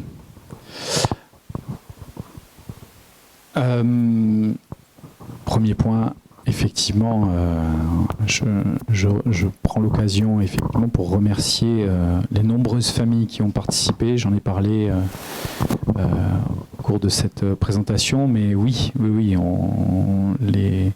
les heures passées de ces familles en souffrance, reçues en grande partie par Anne-Cécile, que je salue à nouveau, ont rendu possible ce travail, et leur travail de reconstruction, parce que ça en faisait partie, a permis vraiment de faire avancer la prévention du suicide en Nouvelle-Calédonie, vont permettre de la faire avancer, je pense, mais au-delà de ça, elles permettent de donner une nouvelle compréhension à l'échelle internationale à la question du suicide, casser un peu les pattes aux Américains là, qui veulent vendre des médicaments, notamment. Parce qu'il s'agit aussi de ça. Donc oui, un grand hommage à ces familles qui ont pris le temps de donner un sens à la perte, au décès, pour plus que ça recommence. C'est ce que les familles ont dit d'ailleurs pour la plupart à Anne-Cécile. Donc voilà, un grand merci effectivement. Merci de rappeler ça. Alors, la question de l'accessibilité aux soins, moi je la pose de façon assez basique, pour la part en tout cas de l'offre de soins disponible. Si on compare ce qui se passe par rapport à d'autres pays en termes de démographie médicale, si on se compare à la France, ok, on en a moins. Si on se compare à nos pays voisins, si on se compare à l'ensemble des pays riches, je parle bien des pays riches, on n'a pas à pâlir. On est au niveau, en termes de démographie de personnel de soins sur le territoire, à un niveau des pays riches et un petit peu au-dessus, à en croire au rapport, l'Atlas de santé mentale de l'OMS en 2011 en tout cas, avec des chiffres réactualisés. Donc il y a une offre de soins, je dirais, en Nouvelle-Calédonie qui est présente. L'écrasante majorité de la population vit à une demi-heure de voiture d'un dispensaire. L'accès, la mise à disposition est là. Après, je crois qu'il faut probablement repenser la communication autour de cette offre de soins et agir sur les représentations.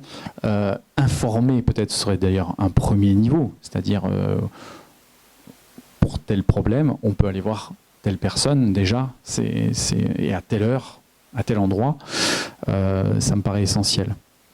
Après, pour ce qui est des représentations, je m'appuie sur les données d'une enquête qui a été menée, je l'ai redit tout à l'heure, hein, mais il existe en Nouvelle-Calédonie clairement des représentations déshumanisantes, effrayantes, mortifiantes autour de la folie, qui a un profond impact sur l'accès aux soins, si on en croit les résultats de cette enquête. Cette enquête a mis en évidence, je rappelle, j'avais dit tout à l'heure, mais que la majorité des personnes qui souffrent de troubles psychiques, 80% au moins, ne se soignent pas. En parlent à leur entourage, beaucoup, par contre, mais n'ont pas recours à des soins. Qu'ils soient traditionnels d'ailleurs, ou médecins généralistes ou spécialisés. Donc oui, pour moi, l'action, elle est là, en termes de l'offre de soins. Je ne sais pas si ça répond à peu près à ta question. Je ne suis pas sociologue, ni anthropologue. Par contre, j'appelle très, très vigoureusement la recherche à ce sujet.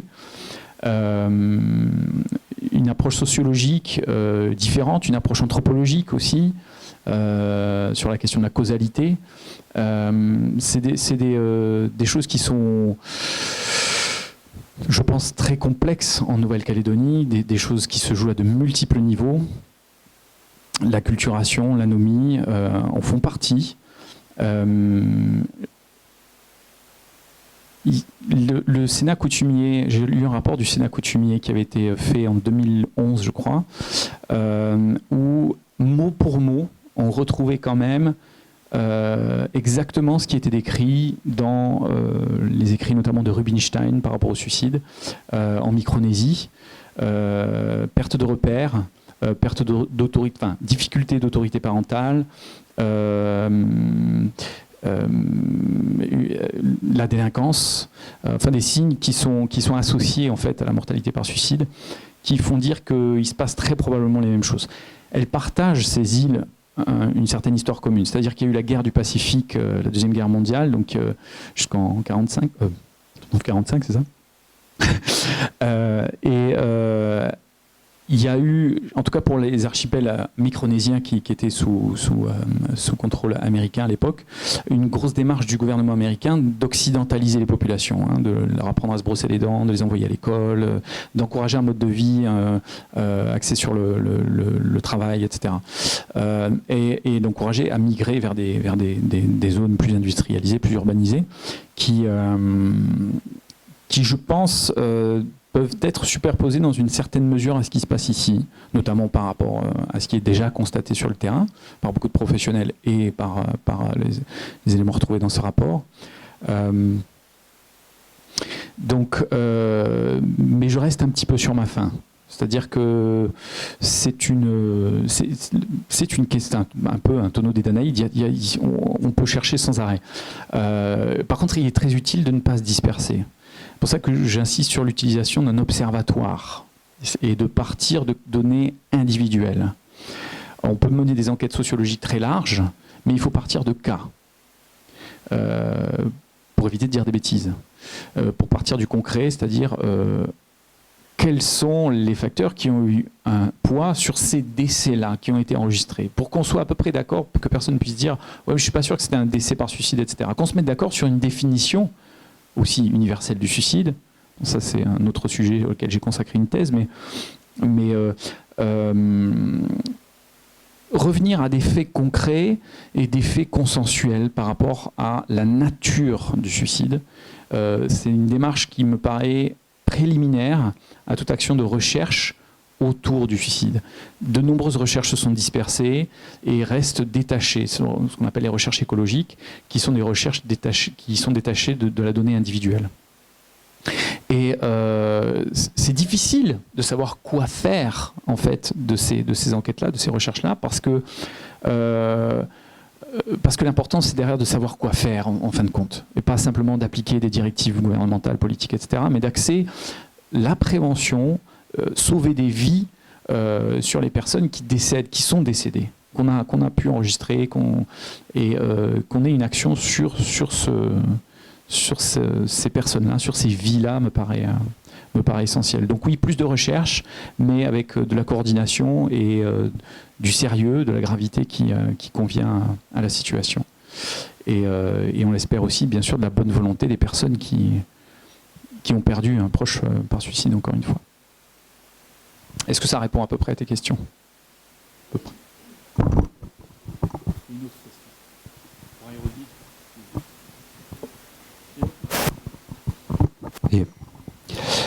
Bonsoir docteur, merci de votre présentation. Philippe Burg, je suis moi, non pas psychologue clinicien, mais psychologue du travail. J'appartiens aussi au réseau APESA qui intervient pour prévenir les suicides des chefs d'entreprise calédoniens, plus spécifiquement.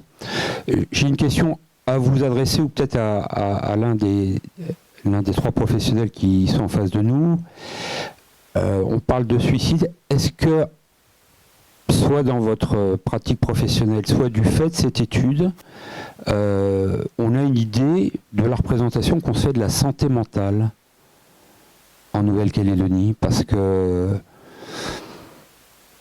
est-ce qu'on a un cadre de référence sur c'est quoi la santé mentale en Nouvelle-Calédonie? Que je resitue bien, dans la population générale? Ou chez les personnes décédées par suicide? Pardon, à travers les multiples entretiens qui ont été menés, ou peut-être à travers la pratique de Grégoire ou d'Alexandra, est-ce qu'on a une idée de la façon dont on se représente la santé mentale en Nouvelle-Calédonie? Pas du point de vue des professionnels de la santé mentale, mais... Des familles d'endeuillés. Oui, voilà, des familles. Oui, il est comme ça, il a toujours été comme ça. Il y a 100 ans, dans les villages français, il y avait le fou du village, c'était le fou du village, quoi. Enfin, oui, on n'était pas forcément dans de la psychiatrie ou de la psychologie. On était, il est comme ça. Donc la santé mentale, c'est quoi en Nouvelle-Calédonie? Comment on la définit, en tout cas à travers les mots des gens que vous avez rencontrés ou des familles autour? Parce que pour pouvoir détecter que quelqu'un va bien ou va pas bien, il faut peut-être avoir quelques cadres de référence qui ne sont pas forcément que psychologiques ou que psychiatriques, je ne sais pas moi. Je vais vous donner un exemple. J'ai rencontré des gens qui interviennent à l'école de la deuxième chance. Donc, qui est un dispositif destiné à des jeunes gens qui ont été en échec scolaire et on les aide à réapprendre les bases scolaires. On leur fait faire des stages, etc., etc. Ces jeunes gens, ces jeunes femmes, si on leur dit, si leur famille leur dit « tu rentres parce qu'on a besoin de toi », on les fait rentrer. C'est-à-dire qu'elles étaient dans un processus de reconstruction et on leur dit tu reviens prendre ta place au milieu de nous. Donc ça, c'est un mode de comportement social. Sur la santé mentale, est-ce qu'on a des points de repère sur ce que c'est la santé mentale en Nouvelle-Calédonie? Parce qu'en fait, il y a des codes quand même qui font fonctionner des collectivités, des communautés. Et la santé mentale... Si on va parler de suicide aux uns aux autres, oui, il y a l'événement, mais cet événement, il est dans quel cadre? S'il est aussi tabou que l'homosexualité, par exemple, on aura du mal à en parler. Donc je ne sais pas si vous avez recueilli des éléments déjà un petit peu sur comment se représente la santé mentale en Calédonie. Cette question s'adresse à moi, du coup. Après, je peux partager le micro, bien sûr. Alors, la question est assez complexe. Ce qui se passe au niveau de la population générale, alors je ne me suis peut-être pas assez clairement exprimé à ce sujet-là, mais si je comprends bien, la question concerne les représentations. Donc j'ai mentionné à 2 ou 3 reprises une enquête qui a été réalisée en Nouvelle-Calédonie qui s'appelle l'enquête santé mentale en population générale, images et réalité, qui a été réalisée entre 2006 et 2008. Le premier volet de l'enquête, c'était les chiffres, l'épidémiologie, la réalité. Le deuxième volet de l'enquête, c'était les représentations liées à la santé mentale. Donc, comme je l'ai dit tout à l'heure, on a des données à échelle individuelle. C'est-à-dire qu'on peut recouper différents éléments de réalité épidémiologique et différents éléments de représentation. Donc, c'est une Rolls-Royce de la recherche qui, à mon avis, n'a pas encore fini de donner des résultats. Mais en termes de la représentation qu'on se fait, comme je l'ai dit, j'ai fait ma thèse de médecine là-dessus. Le fou est déshumanisé, il est incompréhensible, il n'est pas responsable de ses actes, il est dangereux, il fait peur. Le malade mental, c'est le fou, pareil, mais à l'hôpital psychiatrique, compris par les spécialistes, les médecins. Et le dépressif peut être un petit peu fou, mais quand même qui revêt des caractéristiques un peu plus humaines et un peu plus culturellement teintées dans les représentations. Donc on s'est dit, oui, la dépression, c'est peut-être un axe de communication plus intéressant que de parler du fou ou du malade mental. Donc cette enquête a mis en évidence le fait que ces représentations étaient des représentations universelles, puisqu'on les a retrouvées identiques. Depuis les années 50 que des enquêtes comme ça se font aux États-Unis, c'est la même. La folie, insanity en anglais, c'est la même chose. Donc ces représentations sont partagées par tous. On retrouve une forte harmonie, une unanimité autour de ces questions-là dans les populations générales en Nouvelle-Calédonie. On n'a pas exploré les représentations en lien avec la santé mentale chez les personnes qui ont participé à l'enquête START. L'enquête, le questionnaire était déjà assez conséquent, donc il a fallu se concentrer, se focaliser sur un certain nombre de choses. Ceci étant dit, ma collègue et amie Tiffany Massin, qui est psychiatre au CHS, a consacré sa thèse à l'enquête. Je pourrais lui passer le micro avec grand plaisir si elle le souhaite. Mais si je peux me permettre de résumer un des points très importants qu'on retrouve dans cette thèse, c'est sa surprise par rapport au fait qu'une bonne proportion, alors à l'époque on n'avait pas toutes les données en termes quantitatifs, mais dans ce qu'elle a pu retrouver, une bonne grosse proportion de personnes étaient conscientes de l'état suicidaire. C'est ce que je retrouve, ce que j'avais mis dans le graphique, les 24%. Donc ça pose une énorme question. C'est-à-dire, qu'est-ce qu'on fait de ça? Qu'est-ce qu'on fait de cette information? Donc vous mettez le doigt sur quelque chose d'essentiel, ouais. Et oui, je pense que ça soulève de grosses questions autour de la stigmatisation, c'est-à-dire que la banalisation des idées de suicide, la stigmatisation, la honte. Religieusement, le suicide est un péché. Il est gouverné par les représentations de désespoir qui sont anti-chrétiennes possibles. Mais heureusement, l'Église, en tout cas catholique, et puis beaucoup d'églises, nouvelles églises abordent la question très différemment. J'ai beaucoup participé à des réunions avec des religions en Nouvelle-Calédonie, des coutumiers, et il y a vraiment un intérêt radical, et je pense qu'il n'y a pas de prévention du suicide en Nouvelle-Calédonie sans les religieux, sans les coutumiers, c'est pas possible. Donc oui, je pense qu'il faut être iconoclaste, dans le sens il faut effacer l'image, j'allais dire tuer le fou, mais la représentation en tout cas qu'on a de lui, parce que c'est pas vrai, ce n'est pas la réalité. C'est universel, c'est une représentation qui existe, qui est fortement implantée dans les représentations à l'échelle internationale, mais qui ne correspond pas à la réalité, qui peut de temps en temps renvoyer à ce qu'on peut voir chez un patient en état de crise pendant 30 minutes de son existence. Il a fait peur à tout le monde, ça reste gravé. Voilà. Et après, pour aller chercher de l'assistance, la compassion de son entourage, c'est un parcours du combattant. Et je repense aux personnes psychotiques, qui ont des symptômes psychotiques, qui n'arrivent pas à parler, qui ont fait peur et qui mobilisent ces représentations universelles autour de la folie, de la déshumanisation, de la déresponsabilisation. Et c'est la galère. Et elles-mêmes partagent ces représentations. Et elles ne sont pas folles. C'est l'autre qui est fou, c'est pas soi. Voilà, c'est à peu près la réponse que je voulais faire.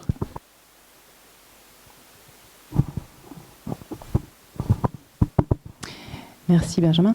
Moi je voulais juste rajouter une toute petite, faire écho avec ce que tu dis. C'est vrai que dans nos pratiques de cliniciens, on retrouve effectivement cette représentation dans l'inconscient collectif du malade mental qui fait peur, qui ne me concerne pas, donc une distanciation émotionnelle et une difficulté d'accès aux soins, notamment auprès des professionnels de santé comme les psychiatres et psychologues. Et c'est encore très, je pense que ça évolue dans l'inconscient collectif, mais c'est encore très profondément implanté, que ce soit, je pense, ici en Nouvelle-Calédonie, mais de manière beaucoup plus vaste dans d'autres pays du monde. Je pense qu'il y a des pays dans lesquels il y a un accès plus ouvert, plus désacralisé, je pense où il y a moins de peur surtout. Mais c'est encore à chaque consultation cette question de non mais moi je sais pas si ma place elle est là parce que peut-être que je représente, je rentre dans quelque chose qui peut être dans mes représentations très inquiétant, très figeant surtout. Et c'est à nous, en tant que professionnels, évidemment, et je pense à tous les professionnels de santé, de casser un petit peu évidemment, de travailler sur les représentations et d'être plus accessible. Il y a une autre question. Bon. Bonsoir, donc Corinne Strauss, je suis en poste à la direction des affaires sanitaires et sociales. Donc j'ai 3 questions, je vais essayer d'être concrète et concise. La première concerne le profil social des suicidés. Vous ne l'avez pas évoqué, je me demandais si c'était l'une des questions qui était évoquée en fait, dans la grille SMART.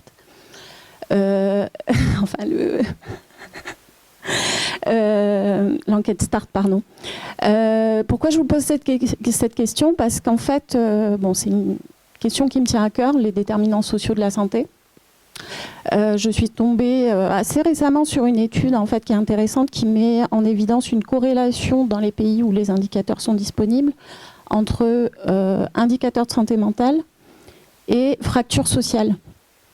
Alors, ça veut dire quoi? Ça veut dire que dans les pays où, en fait, l'écart de revenus entre les plus riches et les plus pauvres est le plus important, l'indicateur de santé mentale est mauvais. Et ils ont pu prouver une corrélation. Donc, je trouve ça quand même intéressant comme approche alors, sur la santé mentale d'une manière générale, mais pourquoi pas sur le suicide. Ma deuxième question concernait l'observatoire. Donc l'Agence sanitaire et sociale met en place une enquête régulière, je crois que c'est tous les 4 ou 5 ans avec le baromètre santé, et elle alterne le baromètre santé adulte et le baromètre santé jeune. Est-ce que vous vous êtes rapproché d'eux pour intégrer des questions sur le suicide ou sur la santé mentale? Est-ce qu'il y en a? Je ne sais pas trop. Ils ont en plus un certain nombre d'indicateurs, je crois, sociaux, ou en tout cas sur le travail, sur le revenu, qui ne sont pas forcément croisés d'ailleurs avec les comportements à risque, mais qui pourraient l'être. Donc ça, c'était ma deuxième question. Et ensuite, j'en ai une autre par rapport à la stigmatisation, l'approche des familles, les outiller un peu sur des passifs familiaux, suicidaires ou d'épisodes de dépression aiguë.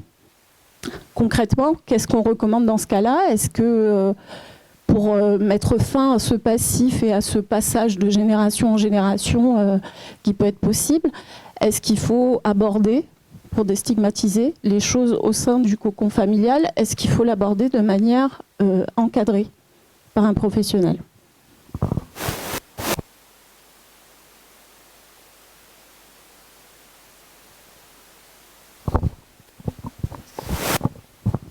Merci pour cette question. Ces 3 questions.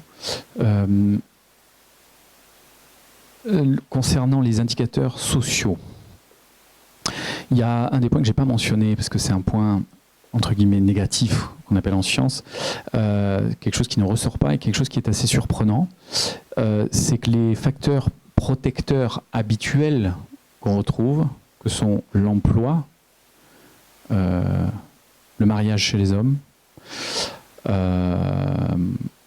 la religion.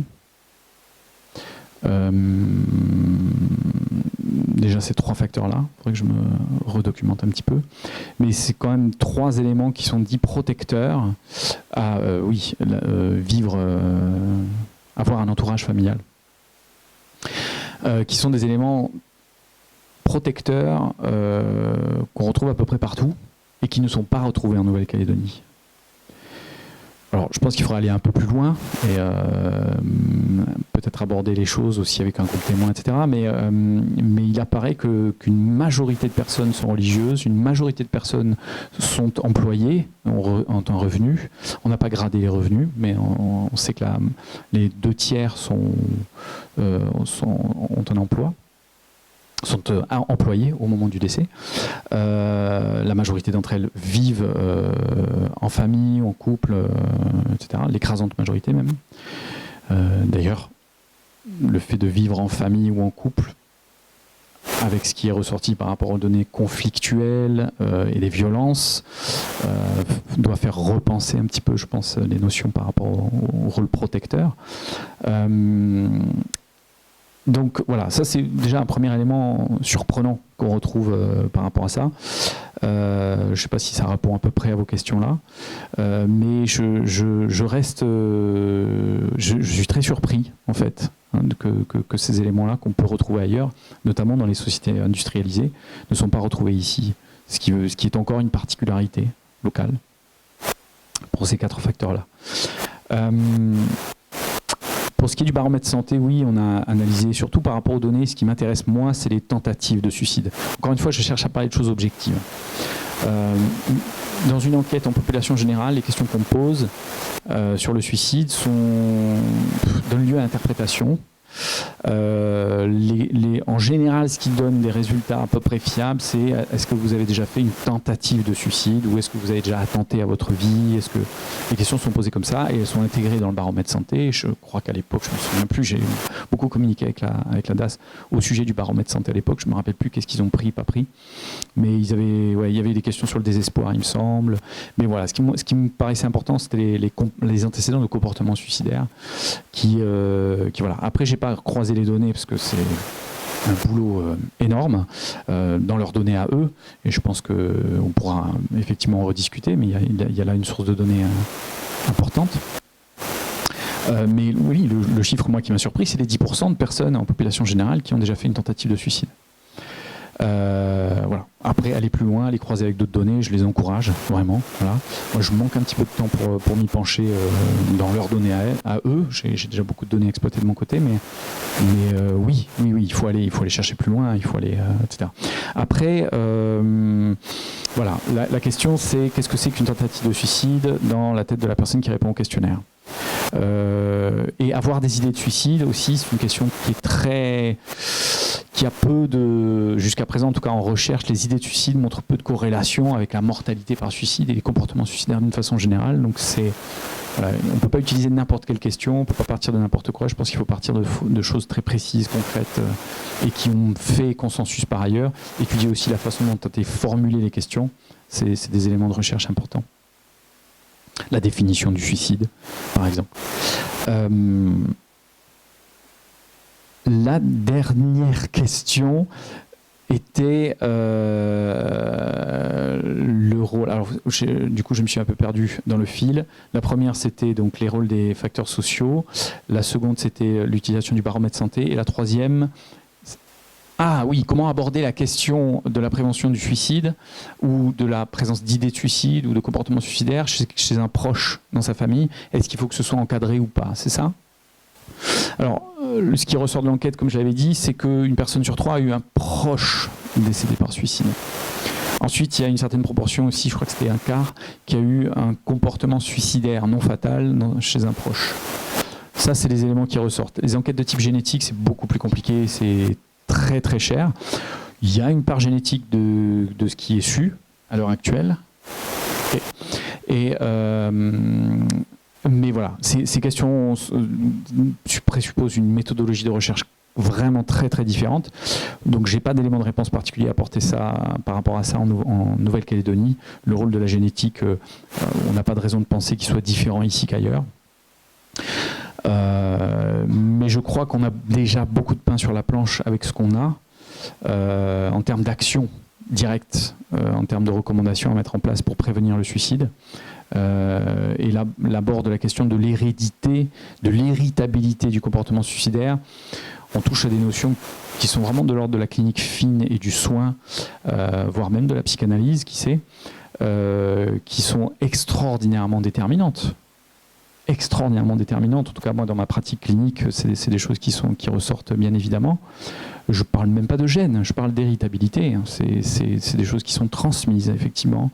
Et les représentations par rapport à la mort, la déstructuration de l'ego et de l'identité en rapport avec un proche qui est décédé par suicide donnent des impacts majeurs. Je ne me suis pas lancé dans ce chapitre-là, mais ça fait partie d'une clinique largement connue de nous tous cliniciens. Je pense que là, on pourrait ouvrir encore 2 heures de débat. Mais oui, voilà. Génétique, peut-être, en tout cas hérité, certainement. Ouais.